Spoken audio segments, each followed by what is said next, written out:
Throughout history, some military missions never ended, not because of orders, but because time refused to let them go.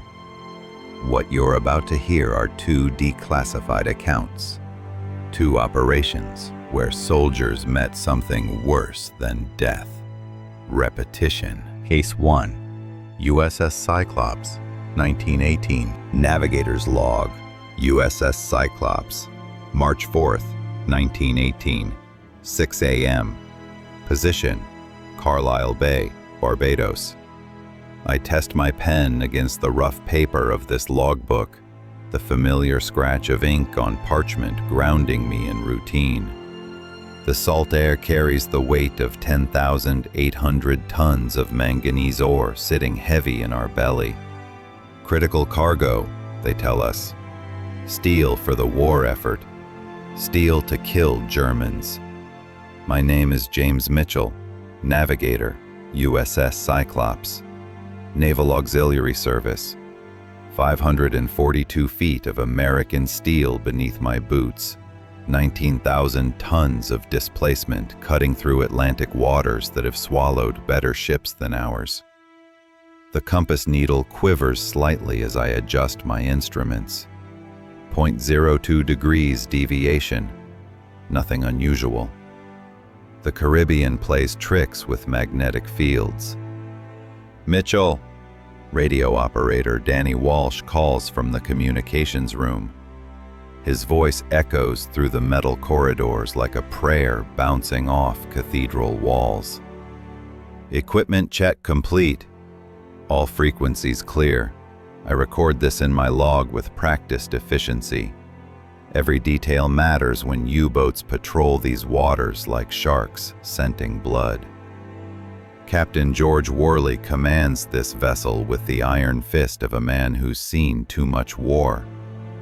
Chief Engineer Morton keeps our engines beating like a metal heart. Ship's doctor Frederick Hayes tends to 306 souls aboard this floating coffin.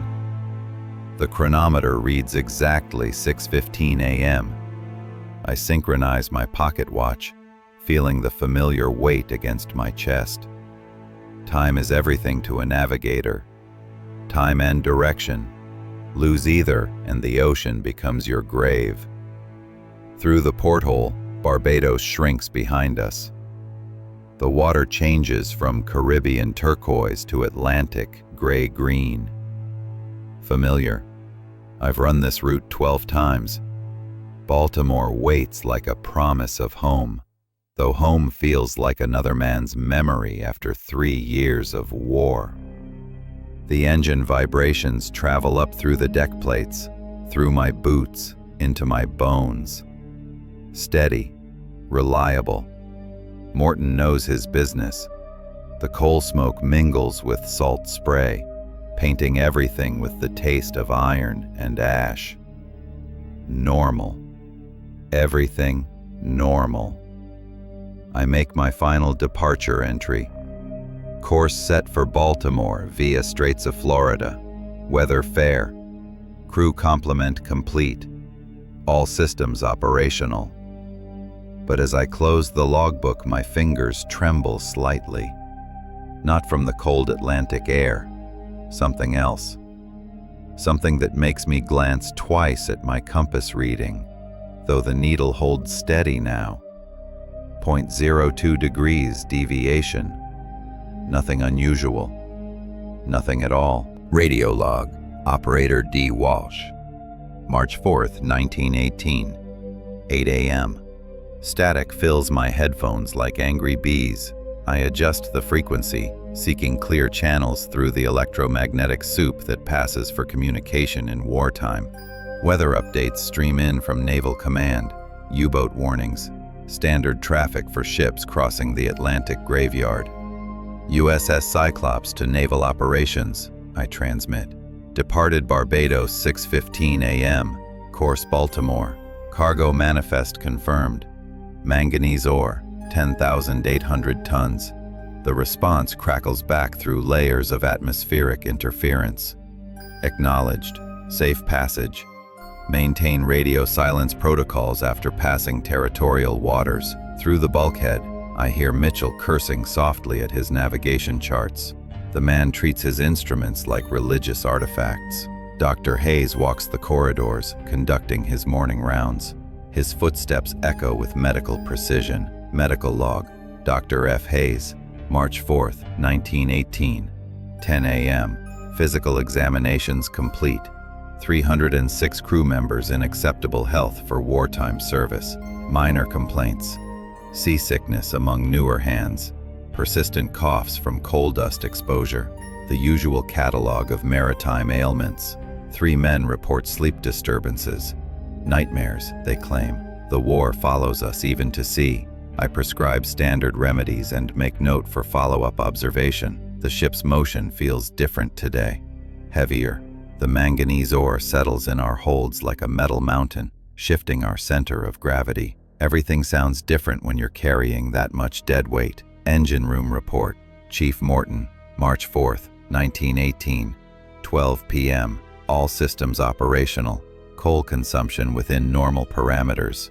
Boiler pressure steady. The ore cargo affects our handling, but nothing beyond standard tolerance. Temperature readings fluctuate slightly in the lower decks. Probably thermal variations from the Caribbean to Atlantic crossing. I'll monitor the situation. The crew works efficiently, but I notice small things. Tools left in wrong positions. Equipment settings adjusted without orders. Men claiming they didn't move things they clearly moved. Fatigue plays tricks on the mind. Navigator's personal notes. J. Mitchell, March 4th, 1918, 3 p.m. Confidence runs high despite wartime tensions. This route holds no secrets from me. 12 successful crossings. The Atlantic may be a graveyard, but not for ships with competent navigation. The compass deviation has stabilized. Whatever magnetic interference affected our readings at departure has passed. Stars will confirm our position tonight, assuming cloud cover permits celestial observation. Strange dreams last night. I was standing on deck, but the ship looked different, older, rusted. I could hear voices calling from the water, but when I looked over the rail, nothing but empty ocean stared back. Just dreams. The mind processes stress in mysterious ways. Everything proceeds according to plan. Baltimore in 6 days, God willing. Navigator's log, USS Cyclops. March 6th, 1918, 8 a.m. Position, approximate 26 degrees north, 70 degrees west. The compass lies. I've checked and rechecked my readings against celestial navigation. The magnetic deviation has increased to 1.2 degrees.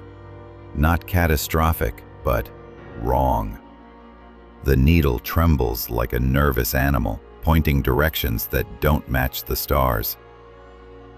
My sextant confirms our position, but the compass insists we're sailing a different course entirely. I've cleaned the housing, checked for iron deposits, magnetic interference from the cargo. Nothing explains this persistent error. Radio transmission log, D. Walsh. March 6th, 1918, 10:30 a.m. Mayday, Mayday, this is static, position unknown, trapped in. I adjust the frequency dial with sweating fingers. The transmission came through clear as a church bell, then dissolved into electronic noise. Signal strength impossible for any ship within 500 miles. The voice sounded familiar, but I can't place it. Weather reports arrive in languages I don't recognize. German, perhaps, but the syntax feels wrong. The words crawl under my skin like insects. Medical log, Dr. F. Hayes. March 6th, 1918, 2 p.m. 12 crew members report persistent headaches. Unusual fatigue spreads through the lower decks like contagion. No fever. No obvious symptoms beyond exhaustion that sleep doesn't cure. Seaman Thompson visited sickbay with complaints of premature aging, gray streaks in hair that was black yesterday, lines around eyes that weren't there this morning. I attribute this to stress and poor lighting below decks, but the changes seem accelerated. I've increased vitamin C rations and recommended additional rest periods. The men work hard, and the mind can play cruel tricks when isolated at sea. Navigator's Personal Notes, J. Mitchell. March 6, 1918, 6 p.m. I found calculations in my handwriting that the chronometer ran 3 minutes slow today despite perfect synchronization yesterday. Time itself seems unreliable aboard this vessel. Through the porthole, the water looks wrong. Too dark, too thick. Like oil mixed with blood. Navigator's Log, USS Cyclops. March 7th, 1918. 6 a.m. Position. Coordinates illegible, ink smeared. I wrote this entry yesterday. I remember writing these exact words, but the date on the page reads March 7th, and my previous entry shows March 9th. Someone has been tampering with my log, or something is wrong with time itself. Medical Emergency Report.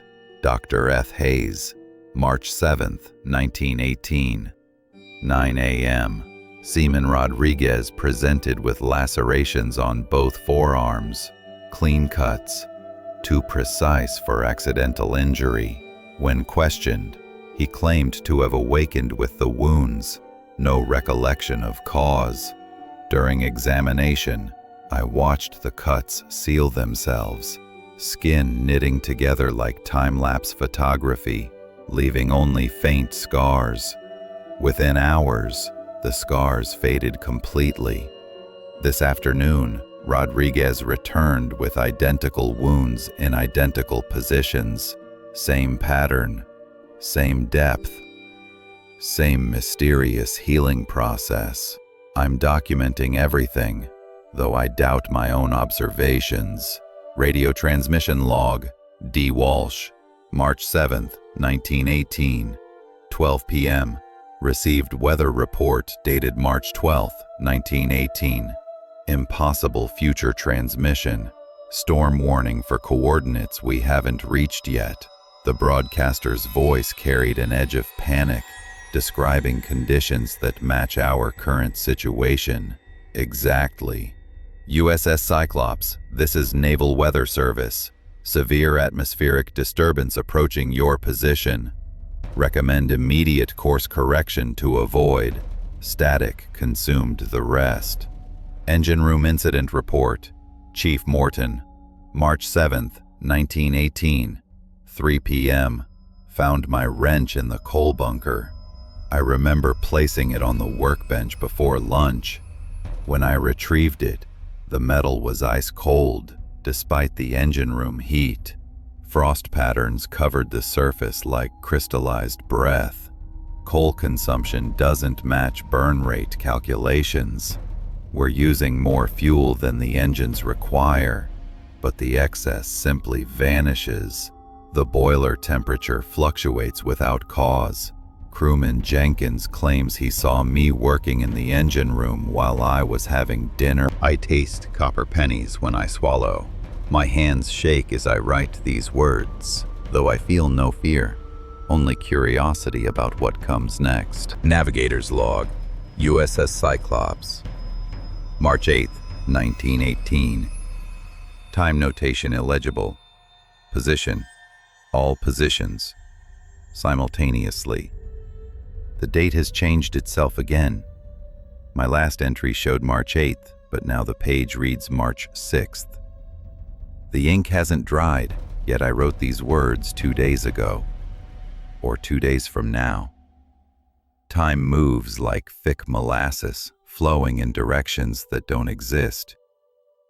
I walked to the radio room to speak with Walsh, but found myself already there, having a conversation I hadn't started yet. The other Mitchell wore my face but spoke with someone else's voice. He knew things I hadn't learned, remembered conversations that hadn't happened. "We've been here before," he told me, pointing at navigation charts covered in courses plotted in my handwriting. "We'll be here again." I fled my own conversation. Medical Crisis Report, Dr. F. Hayes, March 6th, 8th, 12th, 1918. Multiple timestamps overlapping. Patient, Seaman Williams, age 22. Current appearance, age 70, then 22, then 45, cycling every few minutes. Condition, temporal aging distortion affecting cellular structure. Treatment, none effective. Patient experiences full life cycle repeatedly. I've been treating the same injuries on the same men for days that haven't passed yet. Rodriguez's arm wounds reappear precisely as I finish bandaging them. The medical bay exists in multiple time states simultaneously. 3 patients occupy the same bed, past, present, and future versions of crewman Davis. They hold conversations with each other.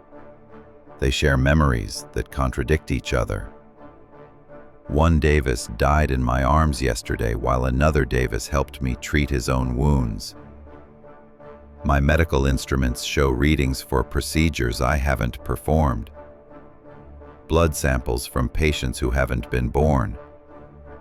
Death certificates dated years in the future, signed in my handwriting. Radio transmission chaos, D. Walsh, March.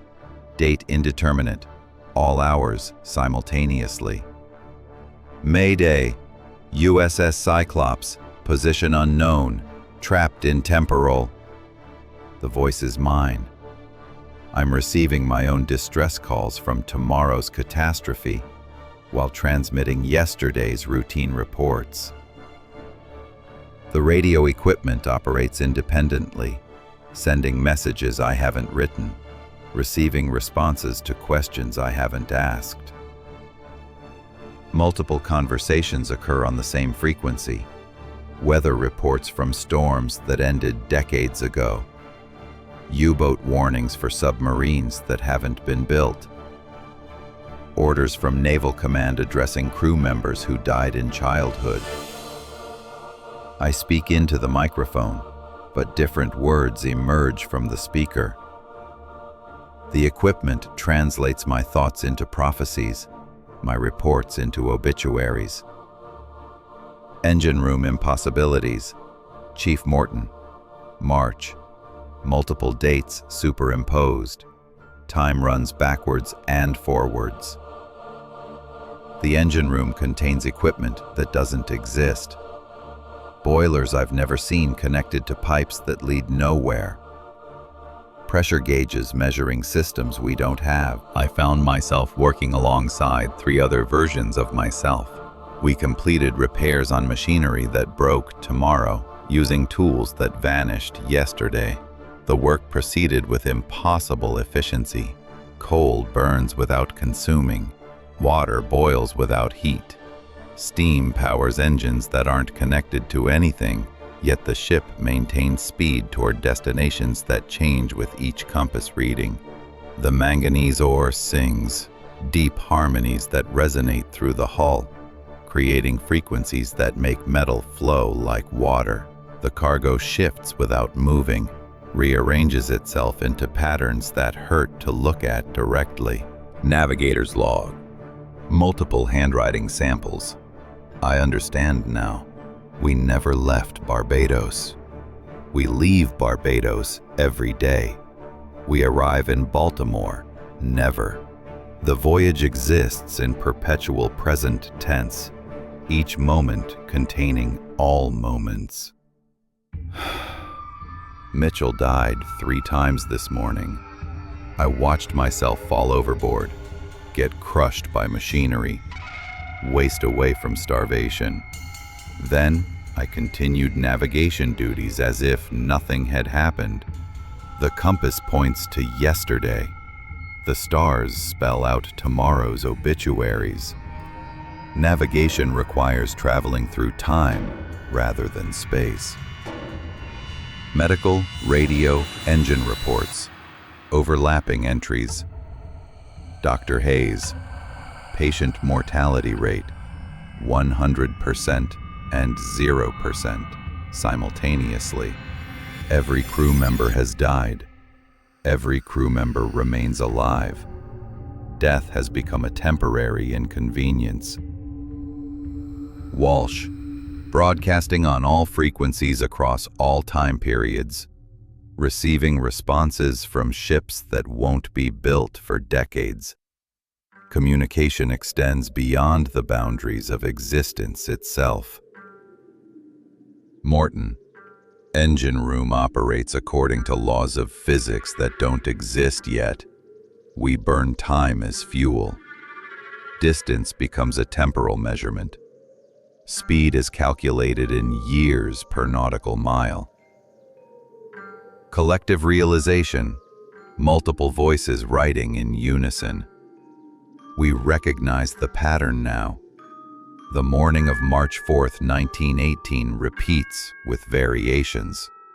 Small changes each iteration, different deaths, different discoveries, different ways of understanding that we're trapped. The manganese ore isn't cargo. It's a conductor for something that feeds on temporal energy. It creates loops in reality, binding souls to specific moments, forcing consciousness to experience infinite variations of the same catastrophe. Some loops last minutes, some last days, some last lifetimes. We've lived this voyage thousands of times. We remember nothing. We remember everything. Memory becomes indistinguishable from prophecy. The crew exists in quantum states. Final navigation log, James Mitchell and others. March 4th, 1918. All hours, all days, all years. Position, the center of the loop. I stand on deck watching myself navigate below. 3 Mitchells work at the chart table simultaneously. Past Mitchell plots our original course to Baltimore. Present Mitchell calculates impossible coordinates. Future Mitchell draws navigation lines that connect to yesterday's obituaries. We speak in unison without coordination. The manganese ore was never just cargo. Below decks, the 10,800 tons of ore pulses with energy that makes my teeth ache and my vision blur. It doesn't conduct electricity, it conducts time itself. Each grain of mineral acts as a temporal anchor, binding specific moments to specific locations, creating a web of causality that traps consciousness in recursive loops. Dr. Hayes tends to patients in the medical bay who exist in multiple states of injury and health simultaneously. He sets broken bones that heal and break again in endless cycles. He pronounces deaths that reverse themselves. He delivers births to crew members who age backwards into children, then forward into corpses, then backward into birth again. Every possibility occurs, he writes in reports that change as I read them. Every potential outcome manifests. We experience all possible ways this voyage could end, simultaneously and eternally. Walsh's radio equipment broadcasts our distress calls across decades. He receives weather reports from storms that happened in 1847, U-boat warnings for submarines that won't exist until 1943, navigation updates for ships that sail seas of other planets. The communications room has become a temporal nexus where all radio transmissions that ever existed or ever will exist converge into a symphony of electromagnetic chaos. We're not just sending messages, Walsh says, his voice echoing from past and future iterations of the same sentence. We're broadcasting our souls across time. Every transmission carries fragments of consciousness. Every response draws us deeper into the loop. Morton works in an engine room that exists in... The ship's chronometer displays every possible time simultaneously. Midnight and noon overlap. Yesterday's dawn illuminates tomorrow's dusk. Seconds stretch into decades while hours compress into microseconds. I watch crew members exist as children, adults, and elderly versions of themselves concurrently. They hold conversations between different ages of the same person. Young Thompson asks old Thompson about memories that haven't formed yet. Old Rodriguez warns young Rodriguez about dangers he won't understand for decades. The ocean around us contains every drop of water that ever touched our hull. We sail through seas from multiple time periods, navigating currents that flow both forward and backward through history.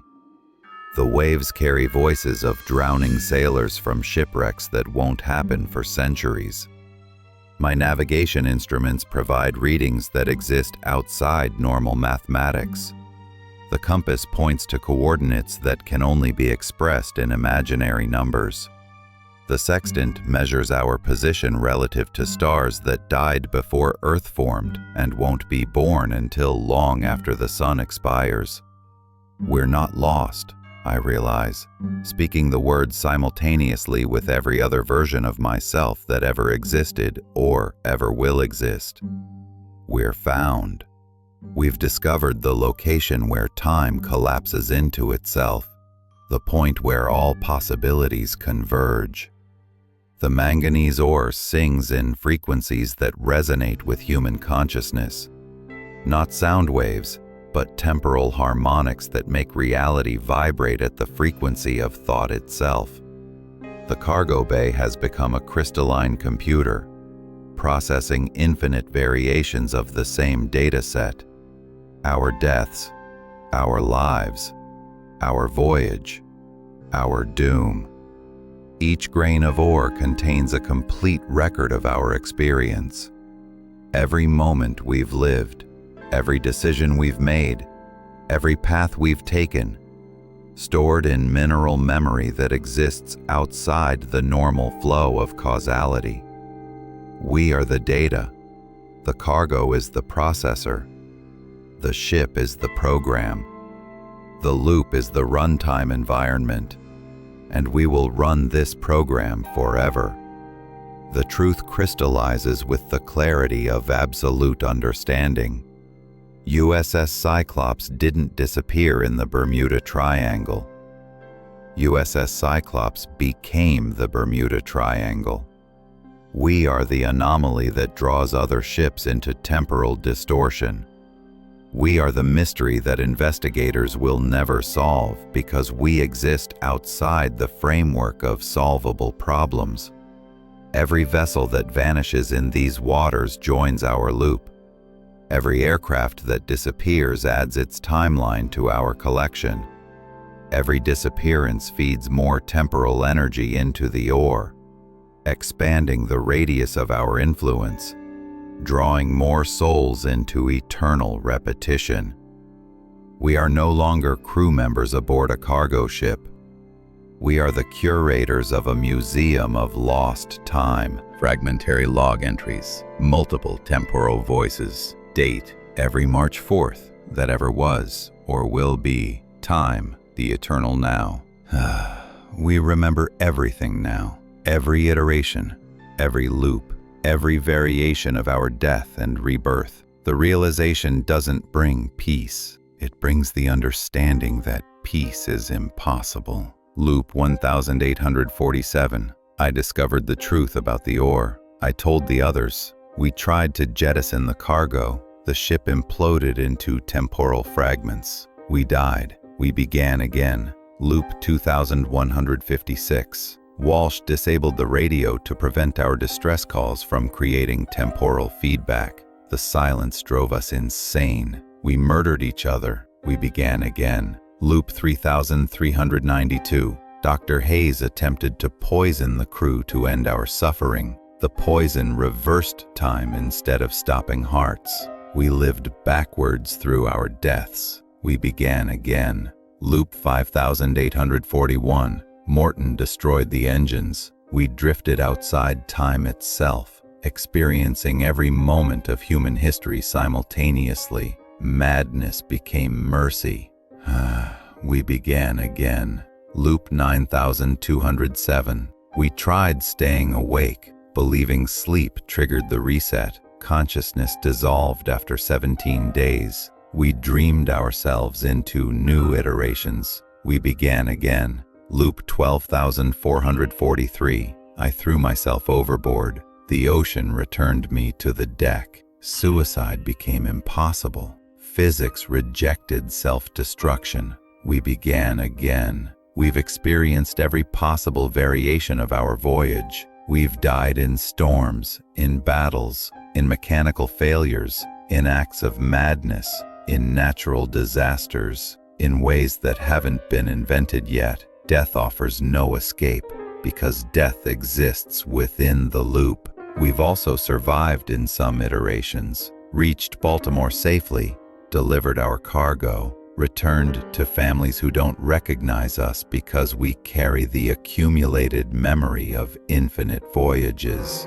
Those loops end with us going insane from the weight of impossible experiences. The radio continues broadcasting across all time periods. Every maritime disaster throughout history receives our warning. Some ships heed the advice and date March 4th, 1918, March 4th, 2018, March 4th, 2118, all March 4ths.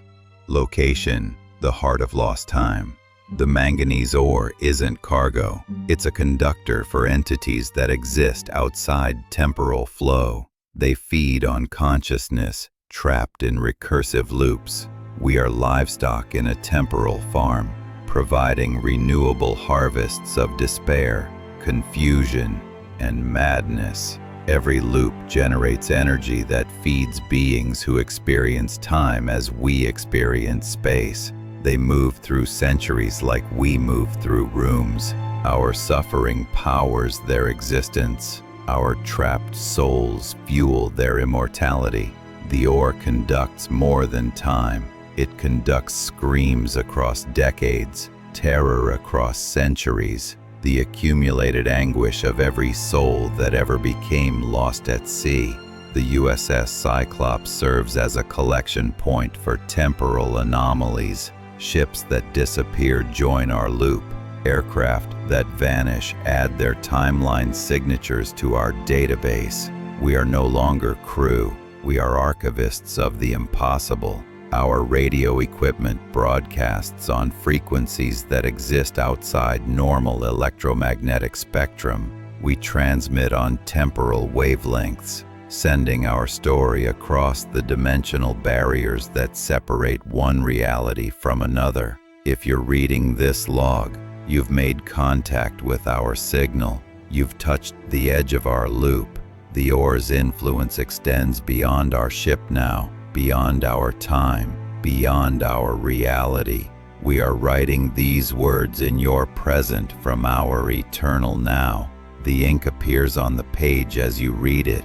The thoughts form in your mind as we think them. You cannot save us. We cannot save ourselves. But you can learn from our warning. Never trust cargo that hums in harmonies that make your bones ache. Never trust coordinates that point to yesterday. Never trust time when it tastes like copper and regret. The USS Cyclops departed Barbados on March 4th, 1918. We will depart tomorrow. We departed yesterday. We will arrive nowhere. We will leave never. Today is March 4th, 1918. Today is March 4th, 1918. We are leaving Barbados. Again, Decades later, another military base, another cycle. This time the battlefield isn't the ocean, it's beneath the soil of Australia. My name is Private Ethan Ward, serial number 4-7-9-2-3-1-1. I'm recording this because if you're hearing it, I'm either dead or I've become something worse. The Australian Defence Force will deny everything I'm about to tell you. They'll call it fatigue, psychological breakdown, heat exhaustion in the New South Wales winter. Yeah, they'll try that one too. But I was there, at Kapooka, and Kapooka doesn't let you leave. It started 3 weeks ago.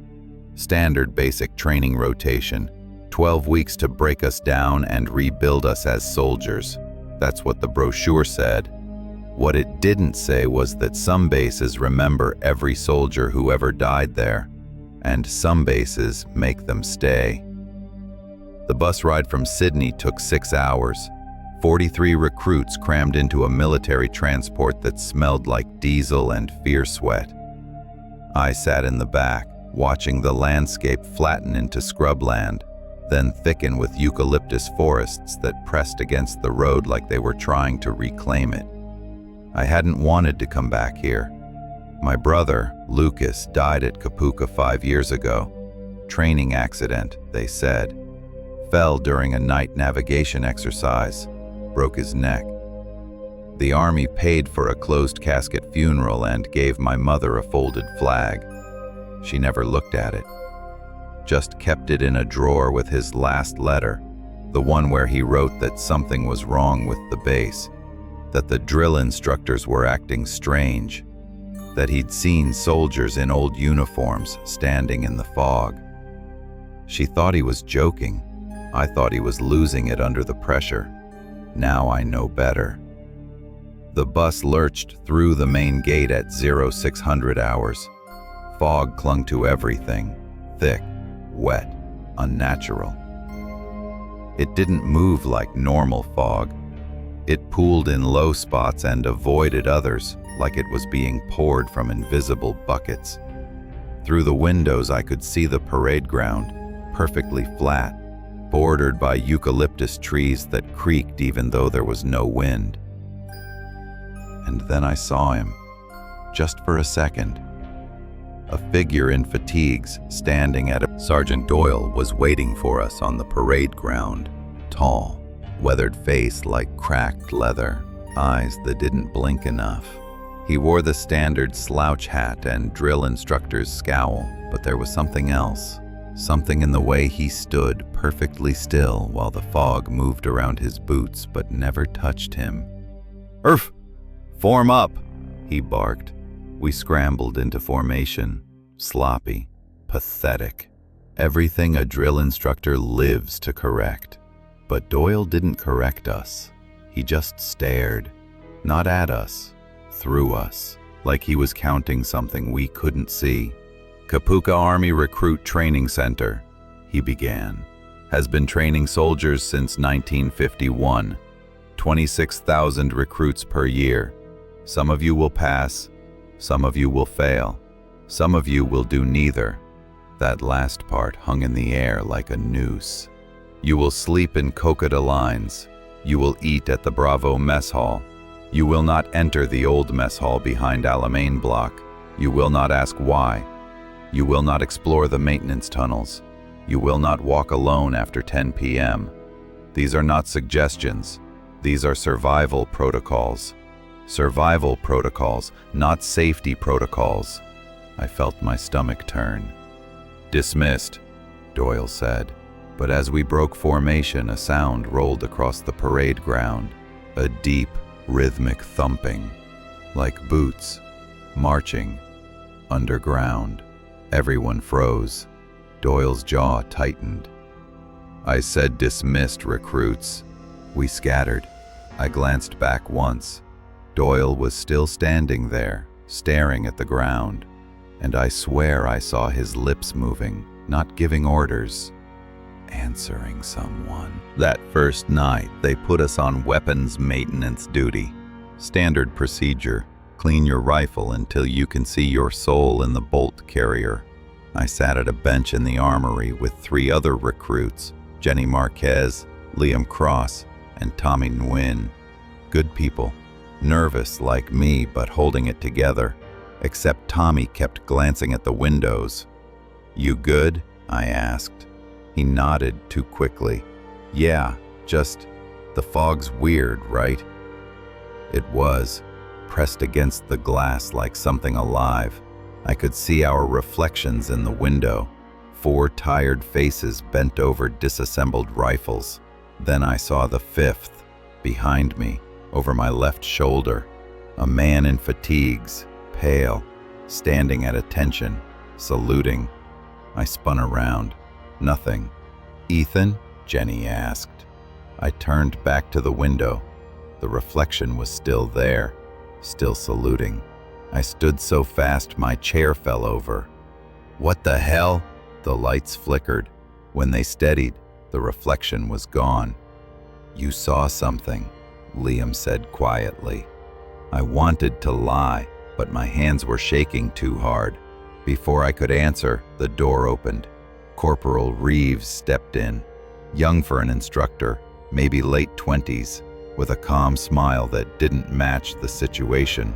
He looked at the fallen chair, at me, at the window. "First night jitters," he said smoothly. "Happens to everyone." "I saw reflections play tricks," Reeves interrupted. "Especially here. Kapuka's got history, old wiring, old ghosts. You'll get used to it." Ghosts. He said it like it was part of the standard briefing. "What if I don't want to get used to it?" I asked. Reeves' smile didn't change, but his eyes did. They went distant, sad. "Then you'll be just like your brother." The room went cold. "How do you know about Lucas?" Reeves didn't answer. He just walked to the window, traced a finger along the glass where the reflection had been, and whispered, "Because he's still here." Then he left, and the armory lights went out. By day 3, we'd fallen into the rhythm. Wake at 5 a.m. Pacific time, breakfast, drill, weapons training, tactical exercises, lights out at 10 p.m. Except the rhythm was wrong. First, it was small things. The mess hall bell rang twice for lunch, 15 minutes apart. When we asked the kitchen staff, they insisted it only rang once, but all 43 of us heard both. Then Marquez swore she attended the same briefing twice, same room, same instructor, same words. When she checked her notes, both entries were there, identical, 10 minutes apart. "I'm losing my mind," she muttered, but Cross had noticed it too. "The clocks don't match," he said, pointing to his watch, then the wall clock, then his phone. All different, all wrong. I started keeping a log, military habit. Day 3, 2 p.m. Parade drill lasted 90 minutes according to my watch. Felt like 20 minutes. Doyle confirmed 90 minutes. No one remembered the middle hour. Day 3, 6:30 p.m. Dinner served. 8. Returned to barracks. Dinner bell rang again. Mess hall full of recruits eating, including us. I checked my tray. Still had food on it, but I'd already eaten. Day 3, 9:45 p.m. Corporal Reeves walked past my bunk. I said goodnight. He nodded. 5 minutes later, he walked past again. Same direction, same nod. When I asked if he'd already passed, he said, "Not yet." Tommy started crying that night, quiet, under his blanket. When I asked what was wrong, he just said, "I think we're repeating." And the worst part? I think he was right. The old barracks were off limits. Alamein block, built in the 60s, condemned in 2003, never demolished, just left there, rusting, waiting. I went in alone. I know, stupid, but I had to know. The door wasn't locked. That should have been my first warning. I used my torch to navigate the hall. Graffiti on the walls, old recruitment posters peeling, the smell of mildew and something else. Copper. Like old blood. The lockers were still there. Rows of them. Names stenciled on in faded white paint. I found his halfway down. L. Ward. My hands shook as I opened it. Inside, a blood-stained ID tag, a pair of dog tags crusted with rust, and a folded piece of paper. I unfolded it. Lucas's handwriting. Shaky. Desperate. They're not ghosts. They're rehearsing. The base is running the same drill over and over. The explosion victims never left. They're still training, still dying, and now they want us to join them. If you're reading this, Ethan, run. Don't finish the cycle. Don't let them make you salute. My torch flickered. I heard boots. Marching. Close. I stuffed the note in my pocket and ran. Behind me, I heard a voice. Calm. Familiar. Ethan, you're off schedule. I looked back. Reeves, standing at the end of the hall, backlit by nothing. How did you? The base knows where everyone is, he said. Always. And then the lockers started opening. One by one. Empty. Waiting. Day 5, morning, PT, 43 recruits. We ran the perimeter track, 5K loop around the base, standard endurance test. At the halfway point, Cross was right behind me. I heard his breathing, his footfalls. I glanced back to give him a nod. He was gone, not fallen, not stopped. Gone. His footprints ended mid-stride, right boot pressed into the mud, left boot, nothing, like he'd been plucked off the ground. I stopped, yelled for him, silence. The other recruits caught up. We searched, found nothing. Doyle arrived with Reeves. They studied the footprints with flashlights, faces grim. Equipment malfunction, Doyle said finally. He'll turn up. His footprints end, Marquez shouted. How does that happen? Doyle didn't answer, just walked away. But Reeves lingered. He crouched by the final footprint, ran his fingers through the mud, and whispered, 27. What? I asked. He looked up at me, and for the first time, I saw fear in his eyes. The count's wrong, he muttered. They're taking more than they should. Who's they? Reeves stood, brushed off his hands, smiled that empty smile. You'll meet them soon enough. That night, I saw Reeves in the barracks hallway, talking to the air, nodding, listening. And when I got closer, I heard the other voice. Dry, crackling, old, and it wasn't asking questions. It was giving orders. Day 7. We were down to 41 recruits. No explanations, no search parties, just new bed assignments and silence. During a maintenance sweep, Tommy found it. Behind the old mess hall, a steel door, painted over, welded shut. But the welds were broken, fresh scratches in the rust, like something had forced it open from the inside. Tommy called me over. Should we report this? I thought about Lucas, about the note, about Reeves' whispered conversations. No, we go in. We waited until after lights out. Marquez and Wynn came with us. 4 of us. 4 torches. 1 bad decision. The tunnel sloped down. Stone walls slick with condensation. The air tasted like metal and rot. Our breath fogged even though it wasn't cold. 50 meters in, we found them. Uniforms, dozens of them, pinned to the walls. Still upright, still shaped like men, but empty. Each one had a name tag. Dates from 1945, and below each name a word stamped in red. Retained. What the hell does that mean? Tommy whispered. I didn't answer, because I was staring at the last uniform. It had my brother's name, L. Ward. Retained. We need to leave, Marquez hissed, but the tunnel lights flickered on. Old fluorescent bulbs that shouldn't have had power, and at the end of the tunnel, a figure stood, watching. Corporal Reeves. "You weren't supposed to find this yet," he said quietly. "What is this place?" I demanded. Reeves stepped closer. His face looked wrong, translucent, flickering like the lights. "This is where they keep us," he said. "The ones who didn't finish the drill." "Who's they?"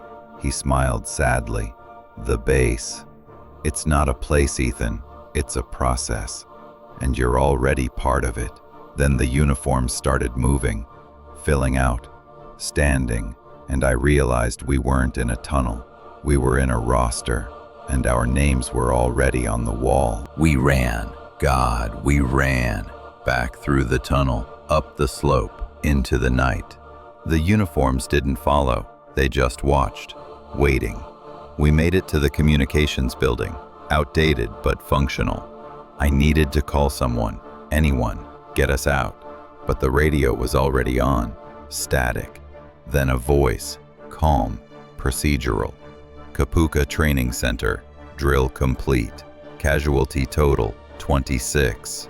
Repeat cycle authorized. All personnel report to assembly." Silence. Then again, same voice, same words. "Drill complete. Casualty total, 26. Repeat cycle." I checked the frequency log.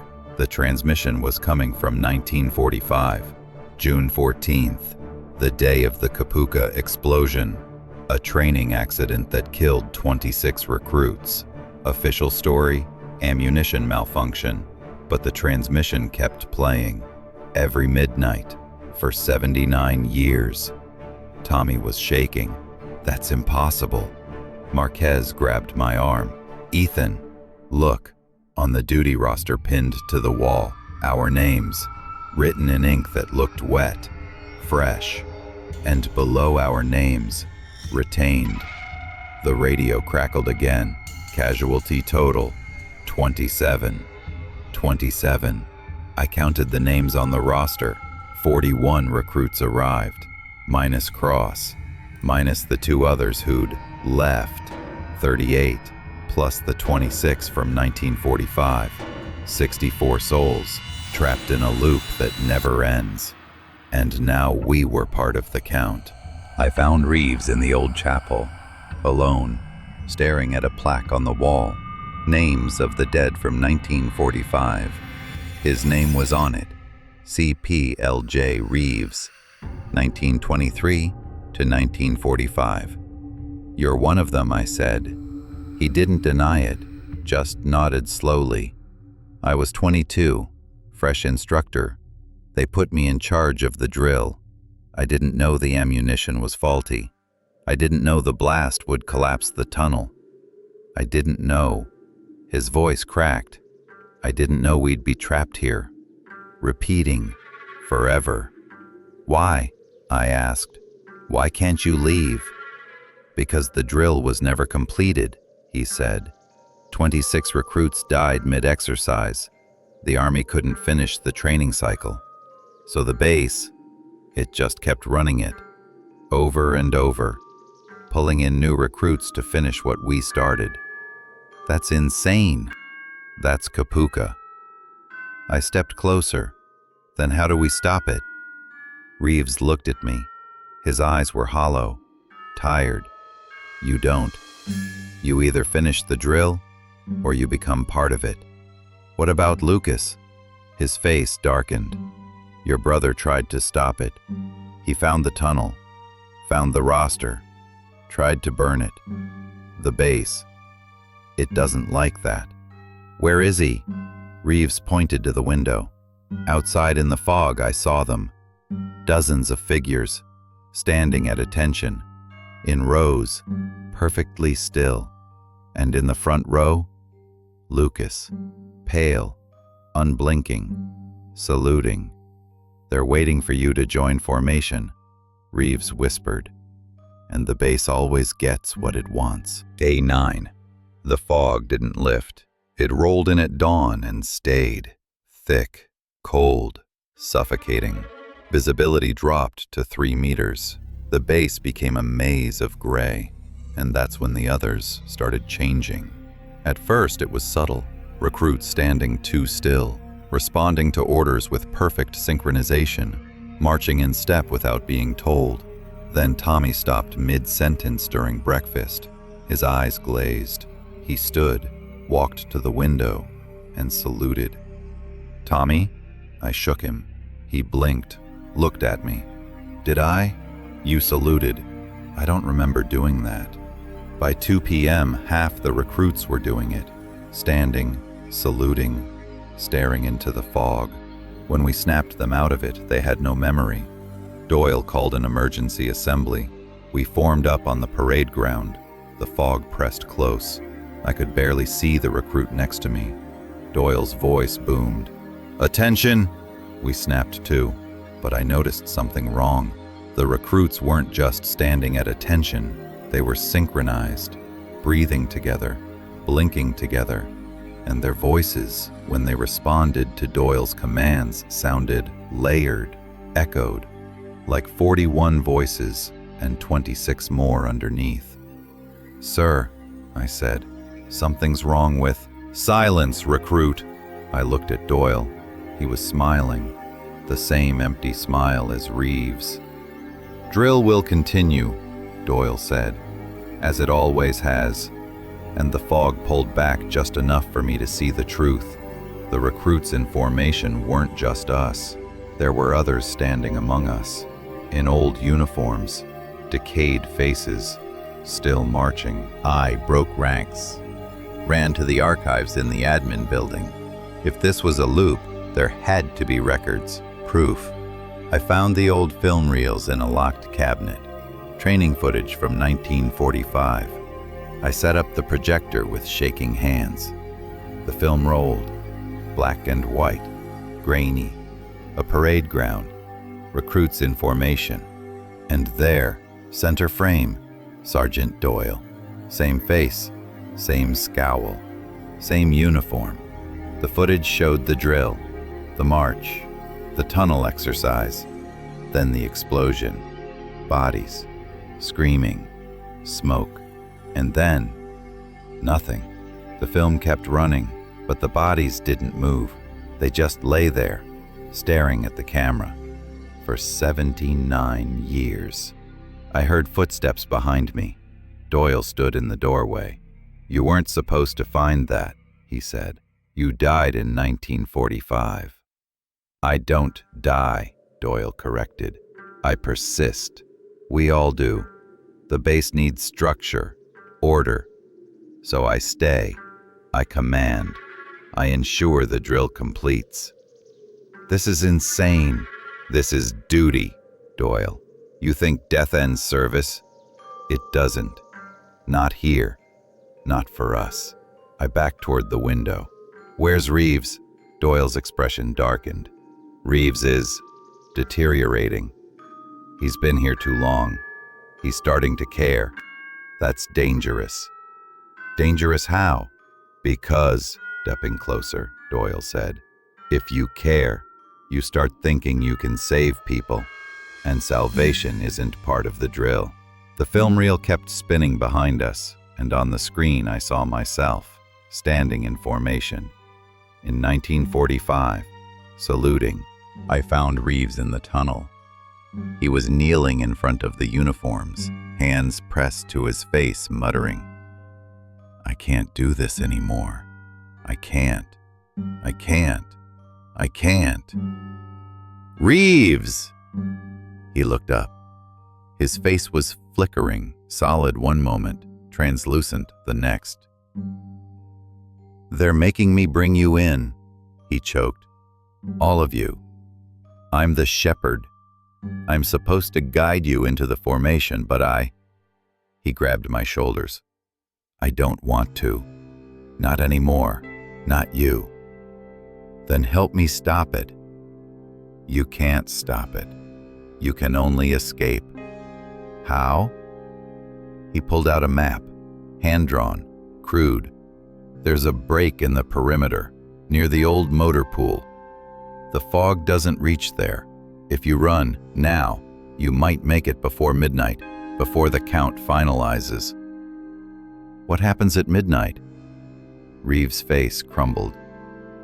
The drill completes, the names get locked in, and you'll be here forever.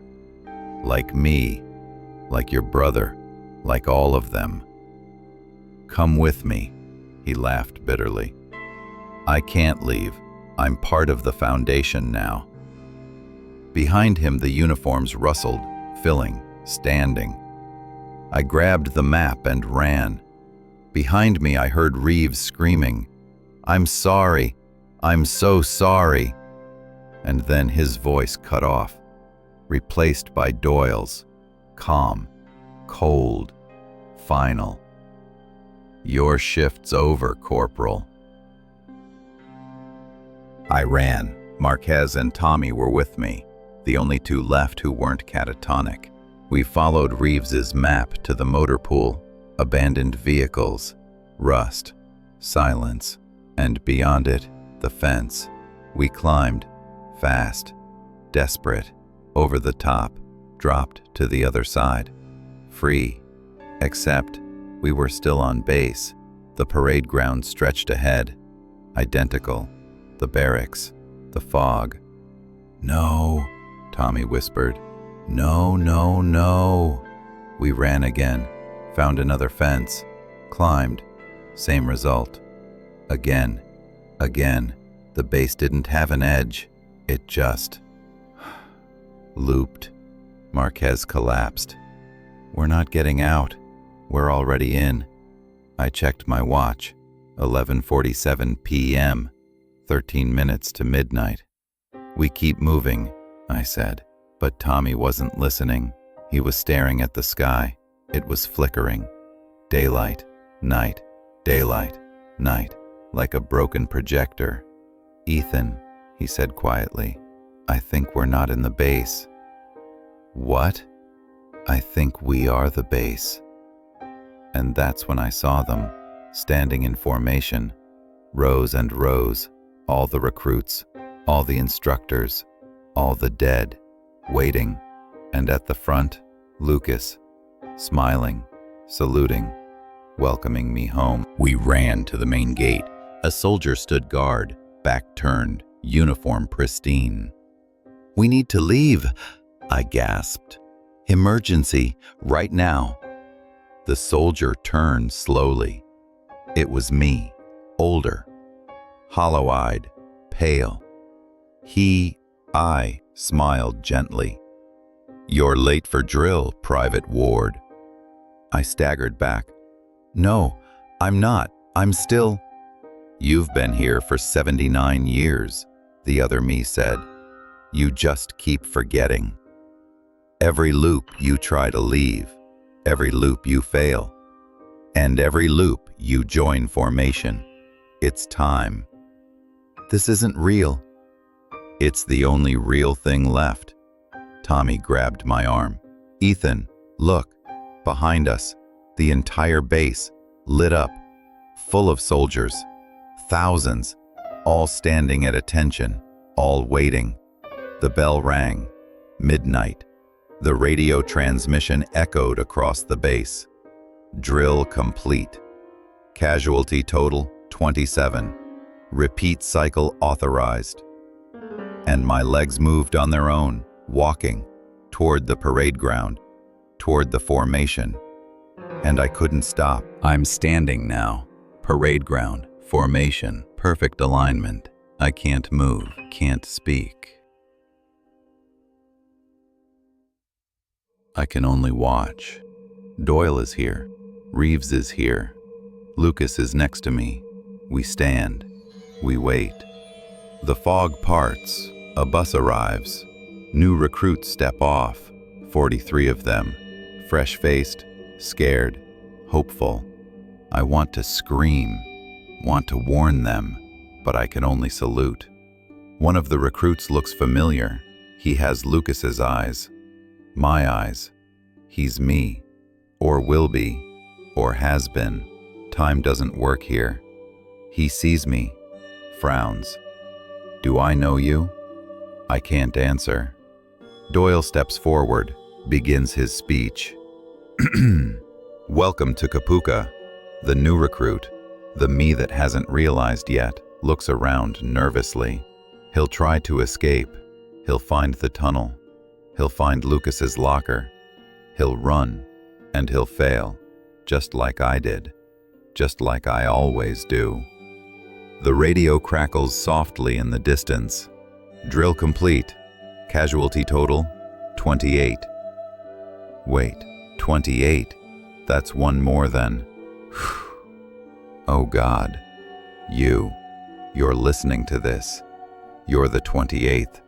Why did you come looking for me? Why did you listen to the recording? The base knows you're here now. It's already counting you. Run. Run! Before midnight. Static recording ends. New transmission begins. Kapuka Training Center. Drill complete. Casualty total, 28. Repeat cycle authorized. All personnel report to assembly. Case closed? Never. These loops don't end. They just wait for the next recruit. Maybe it's already you.